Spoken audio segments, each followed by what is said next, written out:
আর কথার মধ্যে একটা কথা উঠল, যেটা ডাকিনী যোগিনী। আচ্ছা, ঠিক। ডাকিনী যোগিনী লাকিনী হাকিনী। বলি প্রথা বলতে অনর্থক প্রাণহানি নয়। না, প্রাণহানি নয়। বলি দেয়া খারাপ নয়, বলি দাও, কিন্তু কি দেবে সেই কারণ খুঁজে বের করো।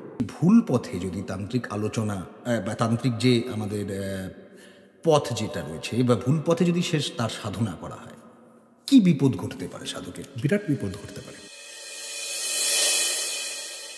কিন্তু এখানে যে অনিবার্য যে প্রশ্নটা আসছে ঠাকুরমশাই, সেটা হচ্ছে যে একসাথে আমরা যে বলির প্রথা হাড়িকাঠ দেখছি, একত্রে অবস্থান যেখানে প্রভু জগন্নাথ রয়েছেন, অহিংসার প্রতীক, এই জায়গাটাকে আপনি কি বলবেন? এই যে মিলন ক্ষেত্রটা, এটা কখন সম্ভব? বলির এর উপর নির্ভর করে বলির মানসিকতার উপর। কীরকম? আমরা বলি বলতে যেটা সচক্ষে স্থূল আকারে দেখি সেটাকে আমরা বিচার করি, কিন্তু বলি তো সেইভাবে বিচার করা হয় না। বলি ভোগের ক্ষেত্রে পরে লাগানো হয়েছে। আচ্ছা, বলিকে ভোগের ক্ষেত্রে লাগানো হয়েছে। বলি এক কথায় উৎসর্গের নাম হচ্ছে বলি। বেশ। যখন কোনো ছাগকে এখনও পর্যন্ত সেই নিয়ম বা প্রথা এখনও পর্যন্ত চলে আসছে, যেখানে আমরা বা সাধারণ যতদূর আমরা জানি বা যতদূর আমরা ব্যবহার করি বই থেকে বা পুরনো বই থেকে যতটুকু শিখেছি বা দাদুর কাছে যতটুকু বা বাবার কাছে যতটুকু শিখেছি, আমাদের বলির নিয়ম হচ্ছে উৎসর্গ পর্যন্ত। মন্দিরের ভেতরে তাকে উৎসর্গ করে দেওয়া, বলি সম্পন্ন হয়ে যাওয়া। অর্থাৎ উৎসর্গের বিষয়বস্তু কি? 6টা পর্যায় আছে দেহের, যে 6টা পর্যায়কে উৎসর্গ করে দেওয়া। আমি সেই পর্যায়ের মধ্যে আর নতুন করে ঢুকতে চাই না। সররিপু, আপনি যদি না ঢুকতে চান, আমি একটু অনুরোধ করবো এই বিষয়ে। আমরা সাধক রামপ্রসাদের গানে আছে, আমরা এই লাইন আছে যে বলি দাও সররিপু গণে। সররিপু গণে, এটাই মন্ত্রের মধ্যে প্রবাহিত হয়। আমরা যে বলি প্রথা বলতে অনর্থক প্রাণহানি নয়।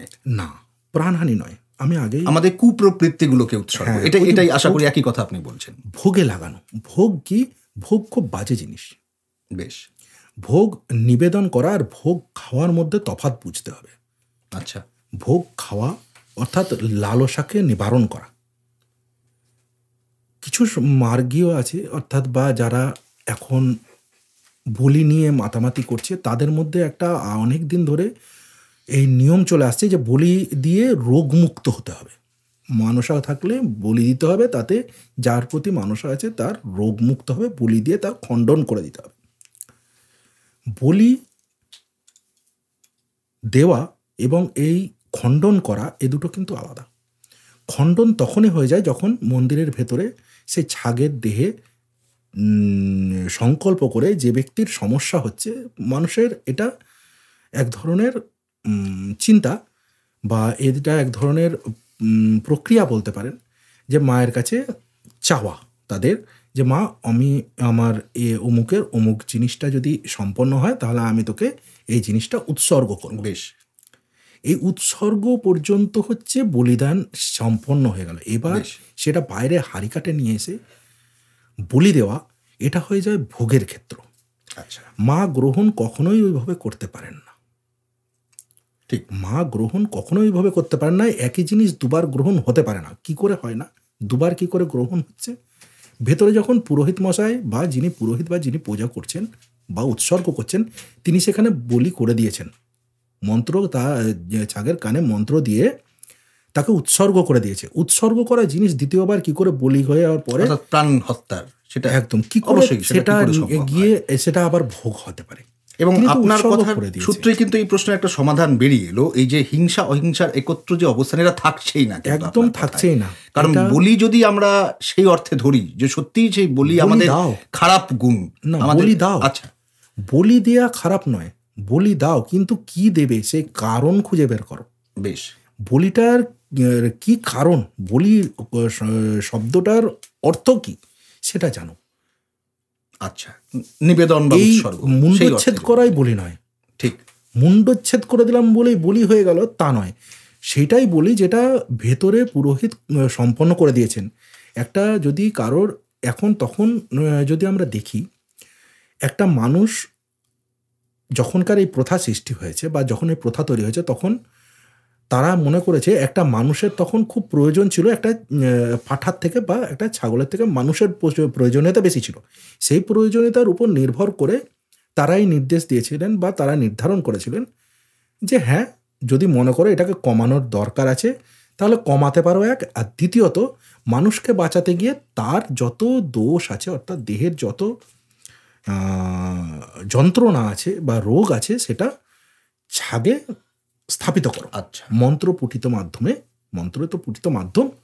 মন্ত্রপুটিত মাধ্যমে তার দেহে নিক্ষেপ করো এবং তাকে হয় উৎসর্গ করে ছেড়ে দাও, নচেত বা তোমরা বলি দিতে পারো। আচ্ছা, তাতে কিছু মন্ত্র বা কিছু ক্ষেত্রে বা কিছু পণ্ডিতবর্গের মধ্যে আলোচনা আছে, তাতে রোগমুক্ত বা যে কারণে মানুষ মানত করা হয় সেটা সম্পন্ন হতে পারে। এবার সেক্ষেত্রে থেকে বলির বিধান এবং বলির ব্যাপারে আলোচনা সম্পূর্ণ ভিন্ন ভিন্ন মতের দিকে চলে গেছে। বলির কারণ থেকে দূরে সরে গেছে মানুষ। ঠিক। এবং আপনার কথায় অনেক সংশয় দূর হলো, সে বিষয়ে কোনো সন্দেহ নেই। এবং এখান থেকেই আমি একটু আলোচনার যে মূল জায়গায় একটু এবারে আসব। শক্তি পূজা, মা কালীর আরাধনা তন্ত্র মতে হয়। আমার কাছে যে বিষয়টা জানার দরকার, বা আমার মনে হয় সকলেরই জানার দরকার, খুব সাধারণ কথায়, যে তন্ত্র আসলে জিনিসটা কি। তন্ত্র অনেক বৃহৎ পর্যায়ে, যার আলোচনা এক এক জায়গায় এক এক রকমভাবে করা হয়েছে। তন্ত্র নিয়ে অনেক ব্যাখ্যা আছে, তার মধ্যে কিছু ব্যাখ্যা হয়তো আমরা আলোচনা করতেই পারি। তন্ত্রকে যদি জানতে হয়, আগে জানতে হবে তার কথার অর্থ কী। বেশ। তন্ত্রের কোথাও ব্যাখ্যা এমনও পাওয়া গেছে যেখানে বলা হয়েছে এটা শরীর সম্বন্ধীয় ক্রিয়া বা শরীর সম্বন্ধীয় প্রক্রিয়ার অন্তর্গত। বেশ। তন্ত্র আমাদের শরীরবৃত্তীয় ক্রিয়া, অর্থাৎ তন্ত্রকে যদি আমরা ভাগ করে থাকি, দেখা যায় তন যুক্ত ত্র। বেশ। তন কথাটা উৎপন্ন হয়েছে ত মূর্ধন্যয় হসন্ত, কথাটা উৎপন্ন হয়েছে বা এসছে তনু হতে। তনু অর্থ বা তনু কথার অর্থ হচ্ছে শরীর। তার থেকে আস্তে আস্তে আস্তে আস্তে পরিবর্তন হয়ে এসছে তন। এবং ত্র কথাটা এসছে ত্রাণ হতে। ত্রাণ কথার অর্থ বা এই অংশ যে রক্ষা করা, অর্থাৎ যে প্রণালী বা যে প্রক্রিয়া মারফতে আমরা আমাদের শরীরবৃত্তীয় ক্রিয়াকে নিয়ন্ত্রণ করি বা চালনা করি, সেটাকেই বলা হয় তন্ত্র। এটা খুব সংক্ষিপ্ত ব্যাখ্যা, যথেষ্ট প্রাঞ্জল ব্যাখ্যা আমি বলব। হ্যাঁ, এর বেশিও ব্যাখ্যা হতে পারে, কিন্তু খুব সাধারণ ব্যাখ্যা এটা। অর্থাৎ তন্ত্রের খুব সহজলভ্য নিয়ন্ত্রণ, সংযম, এই হচ্ছে তন্ত্র। এটাই শেখায়। শরীরবৃত্তীয় যত ক্রিয়া আছে তা সম্পূর্ণরূপে নিজে চালনা করা। বেশ। শরীরবৃত্তীয় যে কোনো ক্রিয়াকে, সে যে কোনো ক্রিয়া হতে পারে, সেই ক্রিয়াকে নিয়ন্ত্রণ করা এবং চালনা করা, সেটাই হচ্ছে তন্ত্র। এখন এইখানে আমি একটা প্রশ্ন করব, এই যে শরীর নিয়ন্ত্রণ ইত্যাদির যে বিষয় বা তন্ত্র মতে যে পদ্ধতি আমরা আলোচনা করছি বা আলোচনা শুরু করেছি, আমরা সাধারণভাবে কিন্তু জানি যে ঈশ্বর লাভের বেশ কিছু রাস্তা রয়েছে, কিছু মার্গ রয়েছে, যাকে বলা হয়। ঠাকুর শ্রীরামকৃষ্ণদেব বলতেন যত মত তত পথ। এখন এই বিভিন্ন রাস্তা, অর্থাৎ ভক্তির পথ রয়েছে, ভক্ত মানুষ তিনি ঈশ্বর লাভ করতে পারেন ভক্তির মাধ্যমে। জ্ঞানের পথ রয়েছে, ঈশ্বর কি কেন সে বিষয়ে জেনে জ্ঞানের মাধ্যমে লাভ করা যায়। কর্মযোগ রয়েছে আমাদের কাছে, কর্মের মাধ্যমে ঈশ্বর লাভ করা যায়। এই রাস্তা বা এই মার্গ হিসেবে তন্ত্র কি একটা মার্গ আমি বলবো? একদম। কীরকম? এগুলো এক ধরনের মত। বেশ। সেই মতের মধ্যে একটা হচ্ছে তন্ত্র। যেমন শাক্ত, শৈব এবং বৈষ্ণব মত আছে, সেই রকমই তন্ত্রও একটা মত। তন্ত্রের ক্ষেত্রে বলা হয়েছে যে দুটো মার্গ রয়েছে তন্ত্রের। এক হচ্ছে দক্ষিণতন্ত্র এবং দ্বিতীয় হচ্ছে বামচার তন্ত্র। দক্ষিণতন্ত্রের নিরূপণ একরকম, বামতন্ত্রের নিরূপণ আরেক রকম। আচ্ছা। এই যে মত বা মার্গ, এগুলোকে মার্গ বলাই সঠিক হবে। তন্ত্রের মার্গ এই তন্ত্রের মার্গের মধ্যে এই দুটো মার্গকেই সব থেকে প্রচলনে নিয়ে আসা হয়েছে, অর্থাৎ এই যে বামাচারিত তন্ত্র এবং আর দক্ষিণবর্তী তন্ত্র, বেশ দক্ষিণাচার বা দক্ষিণ তন্ত্র বলা হয়। এটাকে একটু যদি সহজ ভাষায় বলেন। হ্যাঁ, এ ব্যতীত আরও কিছু তন্ত্র উল্লেখ পাওয়া যায় কিছু পুরনো সংগৃহীত বইয়ের মধ্যে, যেগুলো তন্ত্রের ভাগের মধ্যেও পড়ে। যেমন তোরল তন্ত্র, নীলতন্ত্র, চীনাচার তন্ত্র, ফেতকারিণী তন্ত্র, তারাতন্ত্র এবং যোগিনী তন্ত্র। এগুলো তন্ত্রের ভাগের মধ্যে পড়ে যায়, যেগুলো নিয়ে আলোচনা খুব কমই হয় এবং খুব কম শোনা যায়। এগুলো শরীরের এক একটা অঙ্গের বা এক এক জায়গায় এক একজনের অবস্থান ভিত্তিক ক্রিয়া পদ্ধতি। এ ব্যাপারে আলোচনা অনেক বড় হতেও পারে এবং পরে সে নিয়ে আলোচনা করা যেতেও পারে। তাই যাই হোক, সামান্য রূপে যেটা প্রচলনে আছে দু প্রকার আপাত দৃষ্টিতে, আমরা সেটাই যদি একটু, সেটা হচ্ছে এক দক্ষিণাচারী, যেটা বলা হয়। দক্ষিণাচারী হচ্ছে অনুশীলন ভিত্তিক বা বেদ যে প্রকারের রাস্তা বা পন্থা বা অনুশীলন শিখিয়েছে সেই অনুযায়ী গুরু সান্নিধ্যে থেকে, গুরু গৃহে থেকে ব্রহ্মচর্য পালন করে সেই রাস্তায় এগিয়ে যাওয়া, অনুশীলন ভিত্তিক, অনুশাসনে থাকা অবস্থায় এবং সম্পূর্ণ নিয়মবদ্ধ অবস্থায়। এগুলো দক্ষিণাচারীদের মধ্যে ব্যাপক পরিমাণে পাওয়া যায়। তারা প্রচণ্ড অনুশাসিত হয় এবং অনুশীলন ভিত্তিক ওনারা এগুলো প্রক্রিয়াগুলো চালিয়ে যান। বেশ, তাদের মধ্যে জীবনটা হচ্ছে প্রচণ্ড বাধ্যবাধকতা, বেঁধে ফেলা। ঠিক এর বিপরীত হচ্ছে বামাচারী। বামাচারী যে তন্ত্র আছে সেখানে বলা হয়েছে যেগুলো এখানে নিয়ম নিষ্ঠা এবং প্রক্রিয়াগতভাবে করা হচ্ছে, এ ব্যতীত অর্থাৎ এর বিপরীতেও একটা নতুন বা আলাদা একটা রাস্তা তৈরি করা,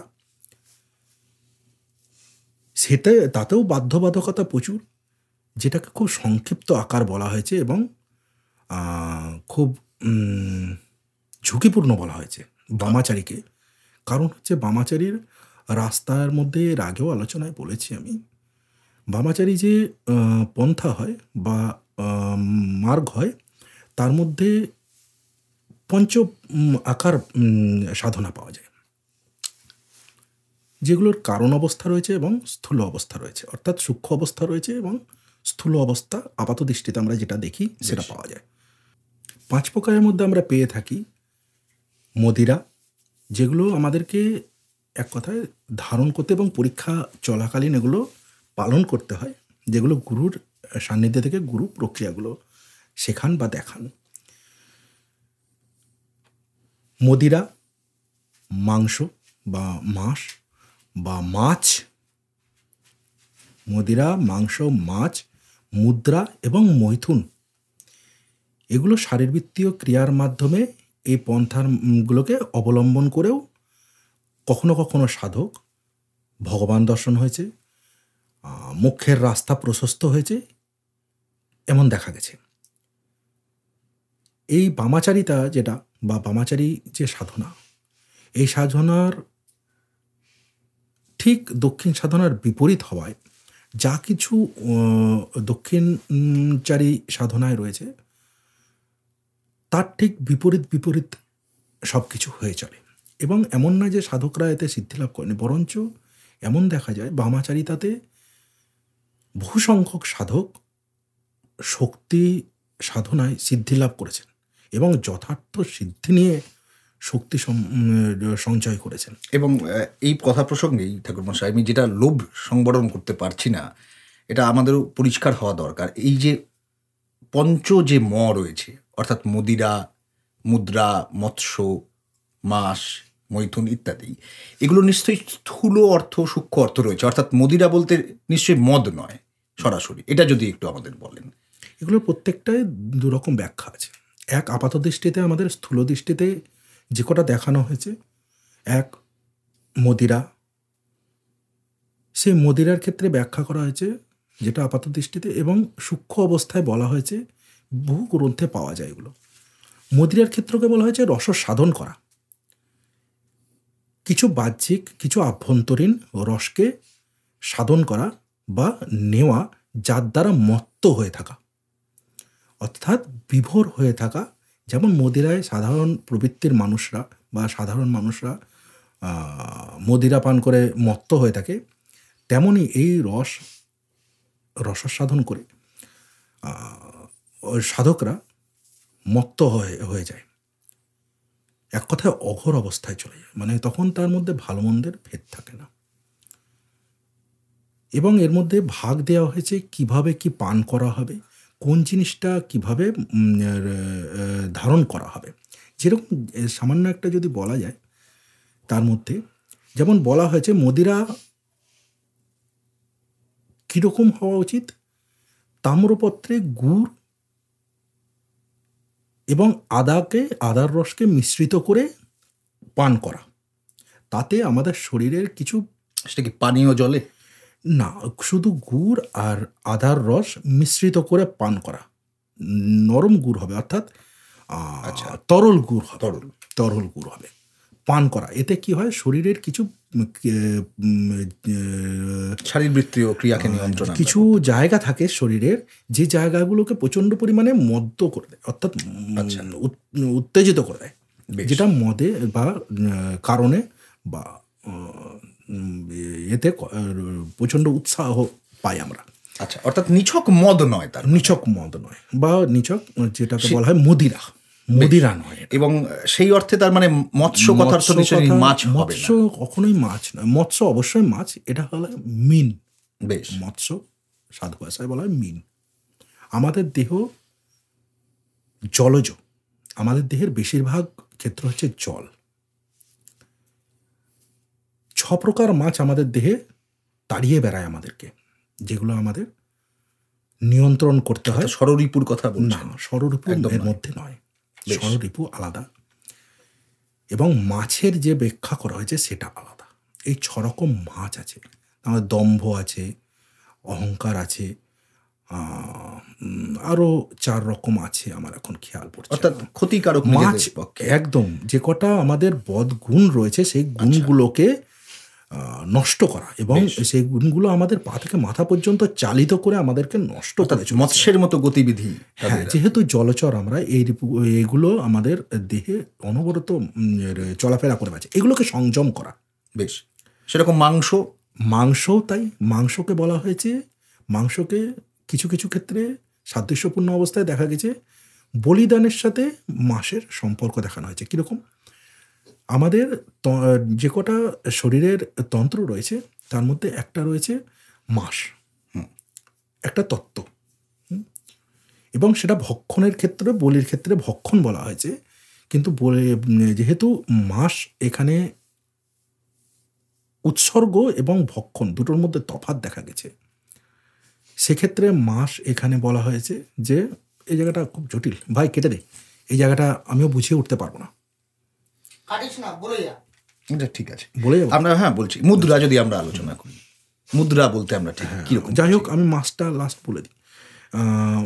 মাসের পরিস্থিতি যা, এটায় মাস ভক্ষণ করাকে ব্যাহত রেখে মাসকে সংযমে নিয়ে আসতে বলা হয়েছে। বেশ, হ্যাঁ, আচ্ছা। এবং এরপরেই এর সাথে সাথে যদি মুদ্রা, অঙ্গ প্রত্যঙ্গ সঞ্চালন হচ্ছে মনের ভাবকে প্রকাশ করার একটা প্রতীক। বেশ, মন কোন অবস্থায়, কোন জায়গায়, কোন অবস্থায় স্থাপন করছি, কি অবস্থায় স্থাপন করছি, সেটাকে ব্যক্ত করা এবং সেই জায়গায় উপনীত হওয়ার একটা বাইরের প্রতীক ধরি, যার মারফত আমরা সেই জায়গাটায় নিজেদেরকে কেন্দ্রীভূত করতে পারি। সেটা জ্ঞান মুদ্রা হতে পারে, ধ্যান মুদ্রা হতে পারে, যে কোনো মুদ্রা হতে পারে। এবং পরবর্তী সবচেয়ে শেষে মৈথুন, অবশ্যই এর সূক্ষ্ম অর্থ আছে।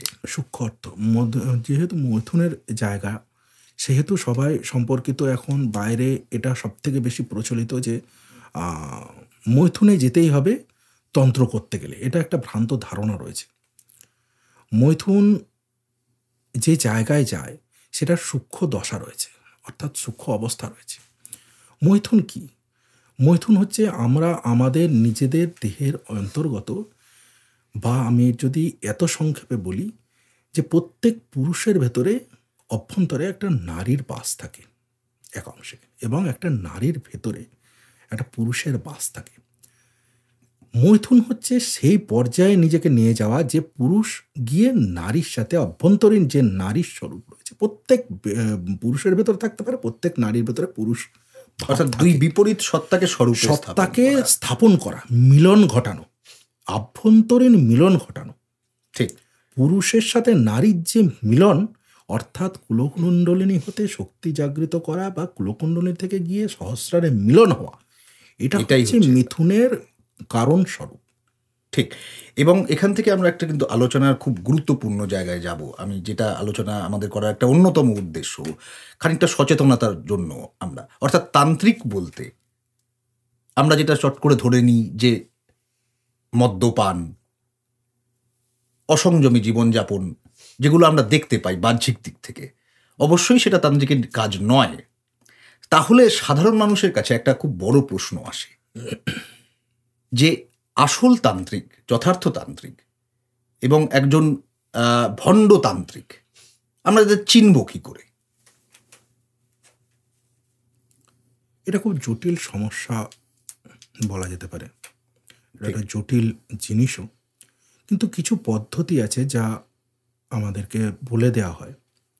তন্ত্র যতটা ভালো ততটাই খারাপ। তন্ত্র এমন না কারোর ভালো বা খারাপ নির্বাচন করে তন্ত্র তৈরি হয়েছে। তন্ত্রে যেমন মানুষের ভালো শেখানো হয়েছে, দেখানো হয়েছে, তেমনি কিছু নিজের প্রতিরক্ষার জন্য বা নিজেকে বাঁচানোর জন্য, সাধন মার্গে যাতে বাধা না আসে সেই বাধা কাটানোর জন্য কিছু জিনিস দেওয়া হয়েছে, বা কিছু মন্ত্র দেওয়া হয়েছে, বা কিছু প্রক্রিয়া দেওয়া হয়েছে যেগুলো ব্যবহার করার জন্য। যেমন ধরি, ভালো তো বহু রয়েছে তন্ত্রে, ভালোর শেষ নেই।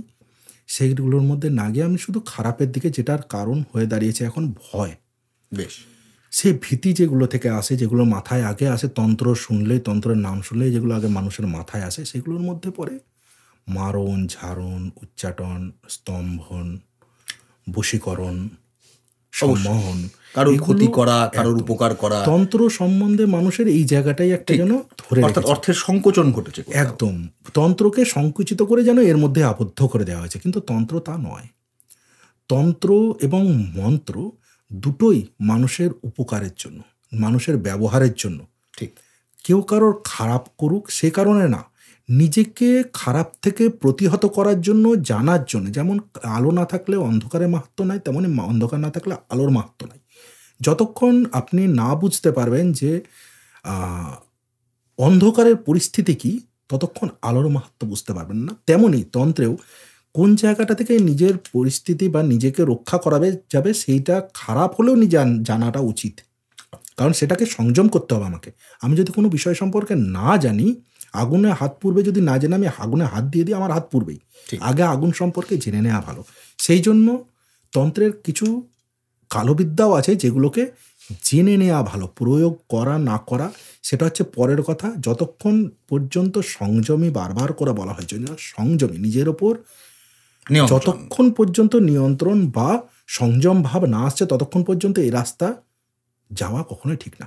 আমি আগেই বলেছি এখানে গুরুর মাহাত্ম্য আছে। যাই হোক, এখন এখান থেকেই আমরা যারা দেখি যে বহু স্বঘোষিত তান্ত্রিক আছেন, বড় বড় বিজ্ঞাপন দেওয়া হয় বিভিন্ন জায়গায়, তারা যে কোনো মুহূর্তে বসে মানুষের ভাগ্য গণনা করে দিচ্ছেন, ক্যামেরার সামনে বসে মানুষের ভাগ্য বিচার করে দিচ্ছেন। এটা কোথাও না কোথাও ভণ্ডামি আমাদের আছে নিশ্চয়ই।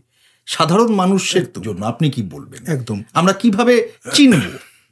এই জায়গাটায় বলাটা খুব জরুরি। আমার তো খুব সামান্যই জানা বা বোঝা বা চেনা, তবুও আমি যতটুকু পেয়েছি এই 12 বছর ধরে দেখে বা বুঝে বা জেনে, ততটুকু আমি আপনাদেরকে জানাতে পারি, যদি কারোর উপকারে লেগে যায়। ঠিক। তন্ত্রের যে ভীতি, এটা হচ্ছে মানুষের সবথেকে দুর্বল জায়গা, যেটাতে ভয় দেখিয়ে বা যেটাকে সামনে রেখে অনেক অনেক তান্ত্রিক এখন নিজের কার্যসিদ্ধি করে নিচ্ছে। আচ্ছা, সেটা নিজের খারাপ ভালো চিন্তা না করে করছে, হয়তো হতে পারে। আবার অনেক আছে যারা ভালো কাজও করছে, এমন না যে সবাই খারাপ কাজ করছে। তন্ত্রের দুরকম বিদ্যায় ব্যবহার হয় এখন, কিন্তু চেনা অচেনার উপর নির্ভর করে তারপর আলোচনায় বসা অর্থাৎ উচিত, আমাকে বা এগোনো উচিত। ভালো করে পরীক্ষা করতে হবে, তার সঙ্গে ব্যাপারটা হচ্ছে যে এই জায়গায় চিনব কি করে আমি, হুম। সব থেকে সহজলভ্য ভাষা হচ্ছে চিনব কি করে আমি, কার কাছে গেলে আমি সঠিক রাস্তা পাবো বা সঠিক নিরূপণ করতে পারবেন যিনি, কি করে চিনব। প্রথম হচ্ছে এর পিছনে অনেক বই দেওয়া হয়েছে। যেমন আমি উদাহরণস্বরূপ বলতে পারি, অনেক বই আছে যেখানে দেওয়া হয়েছে শিষ্য নির্ধারণ করবে বা জানবে গুরুর সম্পর্কে এবং গুরুকে তারপরে নির্ধারণ করবে।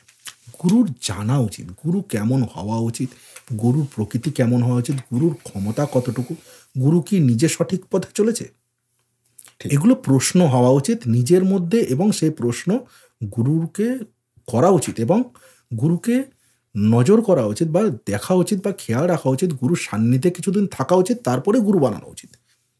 অর্থাৎ যে প্রাথমিক পর্যায়ে যে পরীক্ষা, একজন একদম পরীক্ষা যদি গুরু শিষ্যের নিতে পারে, একটা যেমন শিষ্যরও অধিকার আছে। দেখি স্বামী বিবেকানন্দ একদম সেখানে দেখা গেছে একদম আমাদের পরম গুরু নির্ধারণ এইভাবেই করা উচিত। যাকে পাচ্ছি তাকে আমি গুরু বানিয়ে নিচ্ছি, দুটো ভালো কথা বললো, দুটো গল্প শোনালো, আমি গুরু বানিয়ে নিলাম, এই জায়গায় না যাওয়াই ভালো। এতে বিপদের সম্মুখীন হতে হবে। বেশ, নির্ধারণ করতে গেলে সঠিক নির্ধারণ করাই ভালো, জেনে নিয়ে নির্ধারণ করা ভালো, এবং সম্পূর্ণরূপে জানুন।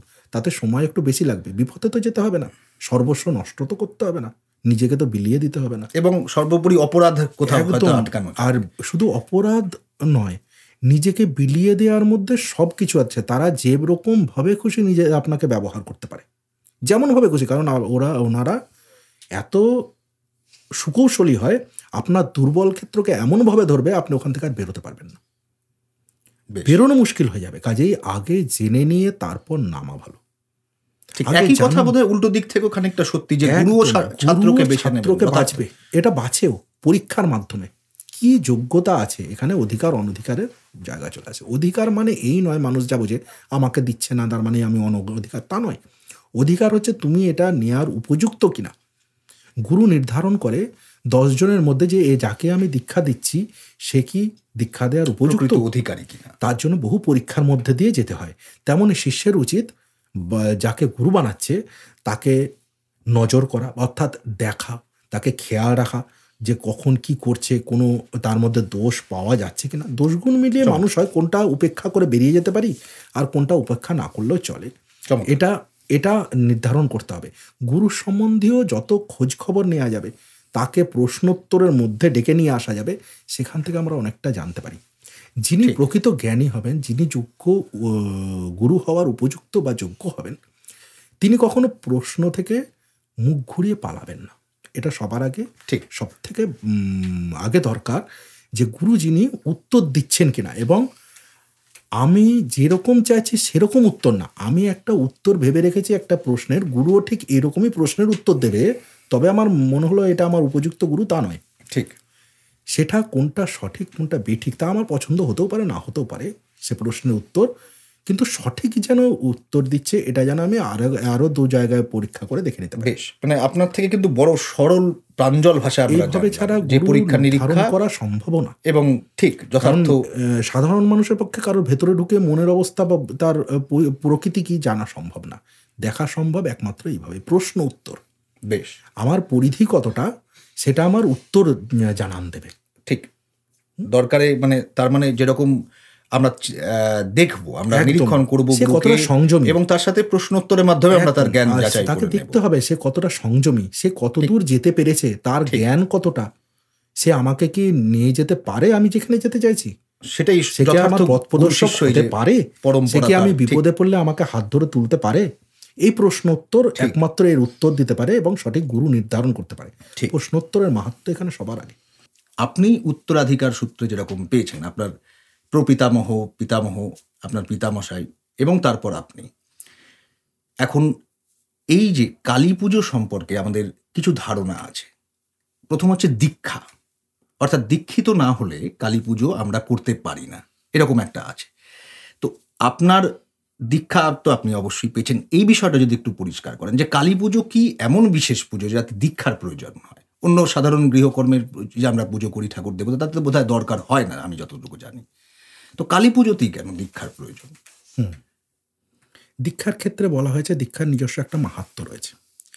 দীক্ষা এ ব্যাপারে অনেকের অনেক রকম মতামত আছে। হুম। সেক্ষেত্রে দীক্ষার জন্য বলা হয়েছে যে দীক্ষা কী? দীক্ষা হচ্ছে এমন কোনো একজন জানা ব্যক্তি যার সম্পর্কে আপনি পুঙ্খানুপুঙ্খ জানলেন যে হ্যাঁ, এই রাস্তায় গিয়েছে এবং এই রাস্তা চলার পরে এই ইনি এই রাস্তা সম্পর্কে জেনেছেন। সেখানে সেখানে অর্থাৎ যাকে আমরা গুরু বলি। একদম যাকে আপনি গুরু বলেন। যার কাছ থেকে আপনি দীক্ষা নেবেন, অর্থাৎ সেই রাস্তা, যে রাস্তা আপনি পছন্দ করেছেন, যে রাস্তা আপনি জানতে চান বা দেখতে চান বা যেতে চান বা এগোতে চান, যে রাস্তা ধরে মাকে চেনা যায়, জানা যায় বেশ। বা বাবাকে চেনা যায়, জানা যায়, যাকে হোক। এবং সেই রাস্তা চলার জন্য যাকে সবার আগে নির্ভর করতে হয় তিনি হচ্ছেন দীক্ষাদানকারী গুরু। আচ্ছা। যদি সঠিক রাস্তা নির্ণয় না করা যায়, তাহলে রাস্তায় বেরিয়ে মানুষ বিভ্রান্ত হয়ে যাবে। কোন দিকে যাব, কোন দিকে যাব না, কোন রাস্তা চেনা, কোন রাস্তা অচেনা। সেইজন্য যে গিয়েছে রাস্তায়, তাকে সেই রাস্তা সম্পর্কে জেনে নিয়ে এগোনোটাই ভালো। দীক্ষাগুরু বা শিক্ষাগুরু, গুরু আচ্ছা। মাত্রেই গুরু। দীক্ষাগুরুর কাজ এক, শিক্ষাগুরুর কাজ এক। দীক্ষাগুরু কি? সেই রাস্তায় আপনাকে আগে নিরূপণ করতে হবে। তবে সঠিক দীক্ষাগুরু বা সঠিক শিক্ষাগুরুকে যদি নিরূপণ না করা হয়, তাহলে কিন্তু বিপদের কারণ হয়ে দাঁড়াবে। আচ্ছা। যাই হোক, দীক্ষাগুরু ওর কাজ কি? তার শিষ্যকে সঠিক পথ নিয়ে দেখানো বা নিয়ে চলা। তিনি যতদূর তিনি গিয়েছেন বা করেছেন, সাধনায় ব্রতী ছিলেন, ততদূর পর্যন্ত, যতদূর সম্ভব ততদূর পর্যন্ত তার শিষ্যকে নিয়ে যাওয়া। দীক্ষাদানের মাহাত্ম্য এখানেই যে বিনা দীক্ষায় কোনো রাস্তাতে কোনোভাবেই যাওয়া সম্ভব না। সেটা পুজো অর্চনার দিকে হোক বা আপনার রাস্তায় চলার ক্ষেত্রে হোক বা একটা গাড়ি চালানোর ক্ষেত্রে হোক, প্রত্যেকে একটা প্রশিক্ষক দরকার, প্রশিক্ষণ নেওয়া দরকার। সেরকমই দীক্ষা যার কাছে নেওয়া হবে, তিনিও প্রশিক্ষিত। বেশ। এখন শক্তি আরাধনাতে কি আলাদা করে দীক্ষার দরকার হয়? অর্থাৎ আপনার কথা শুনে আমি বুঝতে হ্যাঁ, পারছি যে এটার গুরুদেব একটা পথ দেখাবেন মানে বিপদের সম্ভাবনা থেকে যায়। একদম বিরাট বিপদের সম্ভাবনা। সেটাই যদি কারণ বলেন। হচ্ছে, কথায় বলে সংক্ষিপ্ত রাস্তা ঝুঁকিপূর্ণ হয়। আচ্ছা। তন্ত্রের সাধনা বা তান্ত্রিক যে রীতিনীতি বা বেশ। তন্ত্রের যে প্রভাব, সেগুলো যেমন যারা তান্ত্রিক হয় তারা অন্যের ওপর প্রয়োগ করতে পারে, তেমনি অন্য কেউ তাদের উপর প্রয়োগ করতে পারে। এই রাস্তা খুব ঝুঁকিপূর্ণ হয়। সঠিক রাস্তা নির্ধারণ না করতে পারলে বড় বিপদের কারণ হয়ে দাঁড়াবে। যেমন এখন তন্ত্রে বেশিরভাগই বিশ্লেষণ হয়, ভুল ব্যাখ্যা হয়, ভুল দিকে পরিচালিত হয়। ভয়ের কারণ করে দেখানো হয়েছে তন্ত্রকে। কাজেই এই জায়গাগুলোকে খুব ঝুঁকিপূর্ণ মনে করা হয়। সেজন্যই আমাদের গুরুর হ্যাঁ, প্রয়োজন গুরুর হয়। সান্নিধ্য খুব দরকার। গুরু নির্দেশ করে দেন যে কোনটা করা উচিত, কখন করা উচিত এবং কখন সেটা ছাড়া আচ্ছা, উচিত। আমি জাস্ট হ্যাঁ, আমি একটু জানতে চাইছি যেটা, যে ভুল পথে যদি তান্ত্রিক আলোচনা বা তান্ত্রিক যে আমাদের পথ যেটা রয়েছে বা ভুল পথে যদি তার সাধনা করা হয়, কি বিপদ ঘটতে পারে সাধকের? বিরাট বিপদ ঘটতে পারে এবং সেই বিপদ মানুষের জীবন পর্যন্ত হানি করতে পারে। কীরকম? তন্ত্র প্রথম হচ্ছে ভুল ব্যাখ্যা। এতদিন পর্যন্ত বহু জায়গায় ভুল ব্যাখ্যা হয়ে রয়েছে। তন্ত্র সম্পর্কে ভয় দেখানো হয়েছে, তন্ত্র সম্পর্কে অনেক কিছু অহেতুক বলা হয়েছে, অহেতুক বোঝানো হয়েছে। তার থেকেও বড় ব্যাপার হচ্ছে সঠিক মার্গ বা সঠিক গুরুর যদি সান্নিধ্য না পাওয়া যায়, তাহলে জীবন সঠিকভাবে চালানো খুব সমস্যা হয়ে যাবে। তন্ত্রের ক্ষেত্রেও ঠিক সেই রকমই। গুরুর সান্নিধ্য থাকা বা গুরুর নির্দেশ অনুযায়ী চলা, বাধ্যবাধকতায় থাকা, এগুলো খুব প্রয়োজন। তন্ত্র বিপদ ডেকে নিয়ে আসতে বেশিক্ষণ সময় লাগে না, কারণ সংকীর্ণ পথ, আমি আগেই বলেছি, সংকীর্ণ পথ খুব ঝুঁকিপূর্ণ হয়। তন্ত্রে অনেক জায়গায় এরকম ব্যাখ্যা করা হয়েছে, যে ব্যাখ্যা নিয়ে অনেক তর্কও রয়েছে। যেখানে তন্ত্রে বলা হয়েছে মদ খাওয়া মাংস খাওয়া, মাছ খাওয়া, মৈথুনে যাওয়া, এরকম বহু রকম অপব্যাখ্যা আছে যেগুলো নিজেরা নিজেদের ইচ্ছাপূর্তির জন্য করে থাকে। বেশ। এবং তান্ত্রিকদেরকে বোঝানোও হয় নিজেদের কার্যসিদ্ধির জন্য, নিজেদের ভোগ চালিয়ে যাওয়ার জন্য। সেখানে গুরুর একান্ত প্রয়োজন কোথায়? এখানে গুরুর বক্তব্য সবার আগে তার সান্নিধ্যে থেকে, তার অনুশাসনে থেকে গুরু নির্ণয় করে দেন কখন কোন জায়গাটায় কি করব এবং কি করব না। কখন কোন জায়গায় কি করব এটা গুরু নির্ধারণ করে দেন। কি নির্ধারণ? এরকম ক্ষেত্রে দেখা গেছে তন্ত্রে সূত্রপাতে নিজের ওপর সম্পূর্ণরূপে বদ্ধতা বা নিজেকে বন্ধন যে জায়গাটায় নিয়ে যাওয়া, সেটার জন্য গুরু পরীক্ষা নিতে শুরু করেন। পদে পদে পরীক্ষা। কীরকম? যত সাধন প্রবৃত্তি এগোয় বা যত সাধন ক্ষেত্র এগোয়, গুরু পরীক্ষা নিতে শুরু করেন। কীরকম? যেমন গুরু আজকে বললেন যে আজকে যতটা পরিমাণ সম্ভব তুই মদিরা পান কর। আচ্ছা। এবং তাকে গুরুর অনুশাসনে থেকে, হ্যাঁ, এটা হচ্ছে নিজের ওপর আত্মসংযম, কতটা সংযম নিয়ে আসা প্রক্রিয়া। এটা এই জন্য ঝুঁকিপূর্ণ বলা হয়েছে।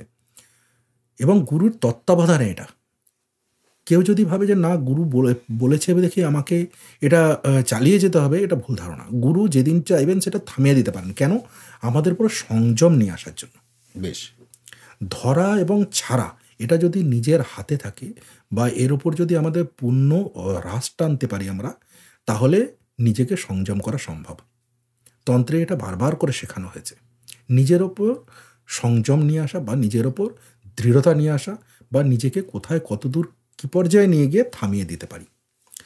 সেক্ষেত্রে দেখা হয়েছে এখন প্রচুর তান্ত্রিক যারা মদ খাওয়া, মাংস খাওয়া, গেজা খাওয়া, মাছ খাওয়া, এগুলোকে তাদের তন্ত্রের পর্যায় বা প্রকার ধরে নিয়েছে যে এগুলো খেলেই আচার আচরণ সর্বস্ব হয়ে গেছে। আচার আচরণ সর্বস্ব হচ্ছে। এর পিছনে একটা নিহিত কারণ রয়েছে, এর পিছনে গুরুর রহস্য রয়েছে। কোনটা মদ অর্থাৎ কোনটা মদিরা, কোনটা মাছ, কোনটা মাংস, এবং কিভাবে সেগুলোকে ব্যবহার করতে বলা হয়েছে, কি কি মুদ্রা, এগুলোকে কিভাবে ব্যবহার করতে বলা হয়েছে, এবং মৈথুন কীভাবে, কী কারণে, কী পর্যায়ে ব্যবহার করতে বলা হয়েছে, সেগুলো বাহ্যিক কারণ নিয়ে মানুষ বা তান্ত্রিকরা মেতে রয়েছে, এর জন্য বিপদে যাচ্ছে, বেজায় বিপদে যাচ্ছে। ঠিক।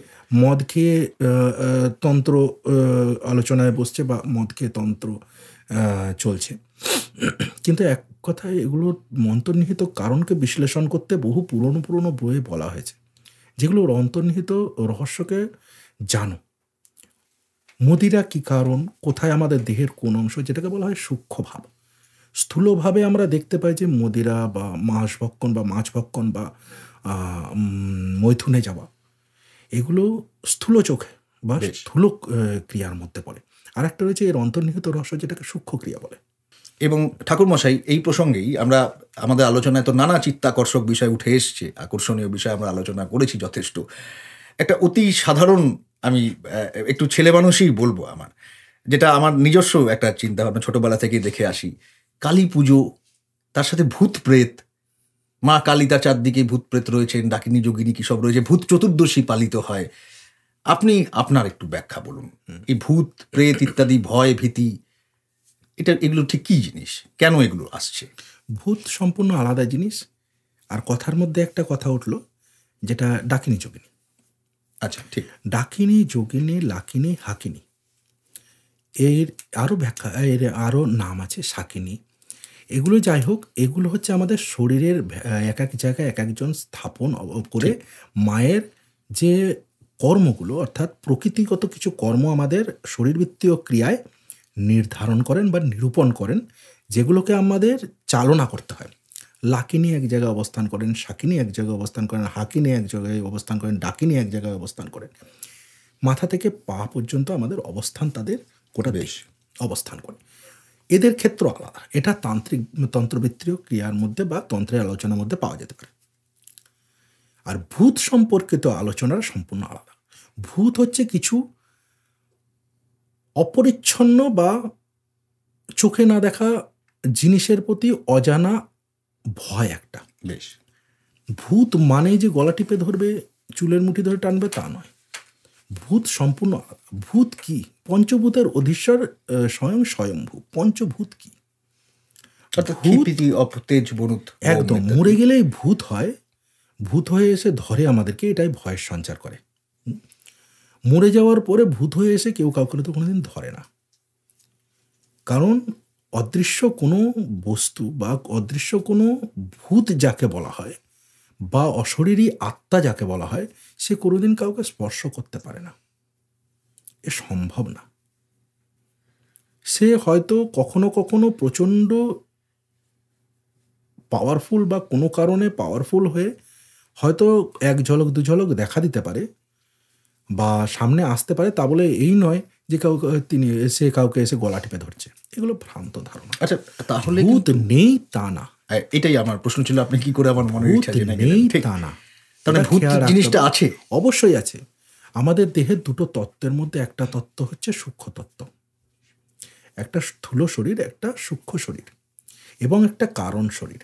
সূক্ষ্ম শরীর এবং কারণ শরীর একত্রিত অবস্থায় প্রারব্ধ অনুযায়ী, অর্থাৎ আমাদের কর্মের প্রারব্ধ অনুযায়ী আসা যাওয়া করে। স্থূল শরীর প্রকৃতিগত যেহেতু হওয়ায় প্রকৃতিতে আমাদের ছেড়ে দিয়ে চলে যেতে হয়। স্থূল শরীরই একমাত্র আমাদের দর্শন হয়, অর্থাৎ চোখে দেখতে পাই আমরা। তার ভেতরে যে দুটো রয়েছে সে দুটোকে আমাদের দেখা যায় না। এই দুটোকে আমরা ভূত বলে জানি। মানুষের সূক্ষ্ম শরীর হচ্ছে একদম সূক্ষ্ম শরীর, এবং সূক্ষ্ম শরীরকে নিয়ে যে যাওয়া আসা করে সে হচ্ছে কারণ শরীর, যাকে আমরা আত্মা বলি। অর্থাৎ অশরীরী এবং তারপরে অশরীরী যেটা, সেটা হচ্ছে সূক্ষ্ম শরীর। তার ভেতরে বসে থাকেন যিনি, তিনি হচ্ছেন আত্মা। সে আসা যাওয়া করে। সূক্ষ্ম শরীরে কি লেগে থাকে? আমাদের সংস্কার লেগে থাকে। বেশ। আমাদের কর্ম এবং আমাদের সংস্কার তার গায়ে লেগে থাকে। যেমন খোলা হয়, যেরকম খোলস হয়, সেরকম খোলসের মতো স্থূল দেহ আমাদের প্রকৃতি থেকে উৎপন্ন, যা নিয়ে আমরা কখনোই যাওয়া আসা করতে পারি না। কখনোই যাওয়া আসা করতে পারি না। আমাদের শুধু কর্ম এবং সংস্কার নিয়ে আমরা যাওয়া আসা করি। প্রারব্ধ রূপে আবার ফেরত আসতে হয় আমাদের। যেহেতু স্থূল শরীর চোখে দেখতে পায় এবং সূক্ষ্ম শরীর চোখে দেখতে পায় না, যেন ভয়ের সঞ্চার হয়। আচ্ছা, হ্যাঁ, এই জায়গায় তাহলে আমাদের ভয় করার সেরকম কারণ থাকার কোনো কারণ নেই, যদি না নিজেরা আমরা কোনোভাবে। সব থেকে আগে দরকার হচ্ছে, আমি যে সম্পর্কে ভয় দেখছি বা যেটাকে নিয়ে ভয় পাচ্ছি সেটার সম্বন্ধে জানা। না জেনে রজ্জুতে সর্পভয় একটা কথা আছে। ঠিক। অন্ধকারে যদি একটা আবছা দেখা যায়, একটা দড়ি পড়ে আছে, অন্ধকারে চলা ব্যক্তি মনে করবে ওটা বোধহয় সাপ আছে। যতক্ষণ না ওটার উপরে আলো ফেলা হচ্ছে বা আলো ফেলছেন, সেটা ততক্ষণ আপনার কাছে পরিষ্কার না যে ওটা রজ্জু। অর্থাৎ অজানা জিনিসই আমাদের ভয়, কোথাও সেটাই আতঙ্ক। আমি ওই জন্য প্রথমেই বললাম এটা হচ্ছে অজানা আতঙ্ক। নাই কিন্তু আমাদের ভয় হচ্ছে, নাই বলে ভয় হচ্ছে। থাকলে ভয় হতো না। যদি থাকতো, অর্থাৎ স্থূল শরীর যদি থাকতো তাহলে ভয় হতো না। নাই দেখে ভয় হচ্ছে, কারণ এর সাথে আমরা লড়াই করতে পারবো না মনে করে অনেকে। বেশ। স্থূল শরীর হলে লড়াই করতে পারতাম। অর্থাৎ এখানেই বেরিয়ে আসছে সেটা যে জ্ঞানই হচ্ছে আসল। একদম, আলোটা হচ্ছে জ্ঞান। যখনই প্রতিফলিত হয় অদৃশ্য কোনো বিষয়বস্তুর উপর, তখনই আমাদের জ্ঞান চক্ষু খুলে যায় এবং আমরা দেখতে পাই ওটা রজ্জু, ওটা সর্প নয়। অর্থাৎ কোনো বিষয়ে জ্ঞান লাভ করলে পূর্ণ জ্ঞান, যতক্ষণ পূর্ণ জ্ঞান তো সম্পূর্ণ সব কিছুর উপর আসে না। ঠিক। কিন্তু একটা ধারণা যদি আসে, তাহলে স্বচ্ছ ধারণা যদি আসে, তাহলে আমার মনে হয় এই ভয়টা অহেতুক থাকার কথা না। সেটা ভূতের সম্পর্কিতই হোক, তন্ত্রের সম্পর্কিতই হোক বা তান্ত্রিক সম্পর্কিতই হোক, জানা খুব দরকার। না জেনে শুধু শুনে ব্যাখ্যা করা বা ধারণা করা, এটা মানুষের সম্পূর্ণ ভুলের জায়গা এবং মানুষকে সম্পূর্ণ ভুল ব্যাখ্যা করতে শেখায়, ভুল ব্যাখ্যা বোঝায়, যেটা কখনোই উচিত না। সামান্য কিছু হলেও জানুন, সামান্য কিছু হলেও কোনো জিনিসের সম্পর্কে জানুন, আগেই মতামত প্রকাশ করাটা উচিত না। অজ্ঞানতাই হচ্ছে ভূত আসল। অজ্ঞানতাই হচ্ছে, একদম অজ্ঞানতাই হচ্ছে ভূত। একদম খুব ভালো কথা এটা। আমাদের অজ্ঞানতাই আমাদের ভূতের ভয় পাওয়া হয়। ভূতের ভয়, ঠিক। অজানা আতঙ্ক। বেশ, এই হচ্ছে পরিস্থিতি। সুতরাং আমরা এই দিয়ে আলোচনাটা শেষ করি আজকে, নাকি? কনক্লুশন আমরা আলাদা ইয়ে করে করব না। দাদা থাকতে থাকতে দাদা থাকতে এক ফ্রেমে কনক্লুশন করবো। আচ্ছা, তা ঠাকুরমশাই আপনাকে অসংখ্য ধন্যবাদ। বেশ কিছু প্রাঞ্জল বিষয় এবং অনেক চিত্তাকর্ষক বিষয় আমরা আলোচনা করলাম দীর্ঘক্ষণ ধরে। আরো আলোচনা হতে আচ্ছা, পারত। নিশ্চয়ই সে বিষয়ে নিঃসংশয়, বিষয়ে এবং কখন সময় পেলে সময় আবার সুযোগ আলোচনা হবে। নিশ্চয়ই আমরা সে চেষ্টা করব সেই সময় সুযোগ। তবে যথেষ্ট আমাদের কিন্তু বেশ কিছু ধারণা, যেগুলো ভ্রান্তি ছিল, কোথাও কিছু ভুল জানা ছিল, সেগুলো কিন্তু আপনি একদম যথার্থ ভাষায়, প্রাঞ্জল খাঁটি পাতি বাংলা ভাষায় আপনি কিন্তু সেগুলোর সমাধান করলেন। আপনাকে অসংখ্য ধন্যবাদ আর একবার জানাই। যতটুকু মানুষের উপকারে লাগা যায়, যতটুকু মানুষের ভ্রান্ত ধারণাকে দূর করা যায়, তন্ত্র খুব সহজলভ্য জিনিস। তাই এত বলা বা এইটুকু সামান্য মানুষকে বোঝানো যে তন্ত্রে খারাপও মানুষের ভ্রান্ত ধারণা দূর করে ভালোর দিকেও মানুষের তাকানো উচিত, যে তন্ত্রকে কিভাবে ব্যবহার করা যায়, কত ভালো কাজে লাগানো যায়। এ বিষয়ে আরও আলোচনা করা উচিত। যাই হোক, এইটুকুও যদি কারোর উপকারে লাগে, কারোর যদি একটুও ভ্রান্ত ধারণাটা দূর হয়, তাহলে আমি মনে করবো যে এই সময়টুকু দেওয়াটা খুবই ভালো কাজে লাগাতে পারলাম। ধন্যবাদ। এবং আসল কথাটা তার মানে হলো যে আমাদের জ্ঞান, একদম। আমাদের আলোচনা থেকে কিন্তু আমরা এই জিনিসটা আসলে পেলাম, এবং এ দিয়েই আজকের আলোচনা আমরা শেষ করব। ধন্যবাদ।